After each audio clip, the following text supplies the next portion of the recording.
নামাজের মুস্তাহাব সমূহ। নামাজের মুস্তাহাব 13টি। নামাজে দাঁড়িয়ে সূরা পাঠ করার সময় সিজদার স্থানে নজর রাখা। রুকুতে গিয়ে পায়ের পাতার দিকে নজর রাখা। সিজদাতে গিয়ে নাকের দিকে দৃষ্টি রাখা।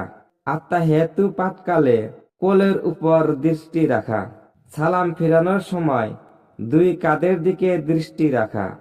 নামাজ পড়ার সময় হাসি কিংবা হাই উঠলে সাধ্যমতে বন্ধ করা। তাকবীরে তাহরিমার সময় আস্তিন হতে হাত বের করা। জুমাতে মুয়াজ্জিন হাইয়া আলাস সালাহ বলা মাত্র নামাজে দাঁড়িয়ে যাওয়া। মুয়াজ্জিন কাতকা মাতিস সালা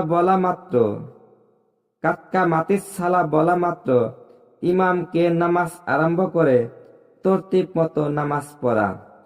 সিজদাতে দুহাত যায় নামাজে বিছিয়ে দু হাতের মাঝে যে ফাঁক থাকে সেই জায়গায় সিজদা করা। নামাজে দাঁড়াবার সময় দু পায়ের মাঝে 4 আঙ্গুল পরিমাণ জায়গা ফাঁক রাখা। নামাজের প্রথম রাকাতে বড় সূরা ও দ্বিতীয় রাকাতে ছোট সূরা পড়া। নামাজের নিয়ত মুখে বলা।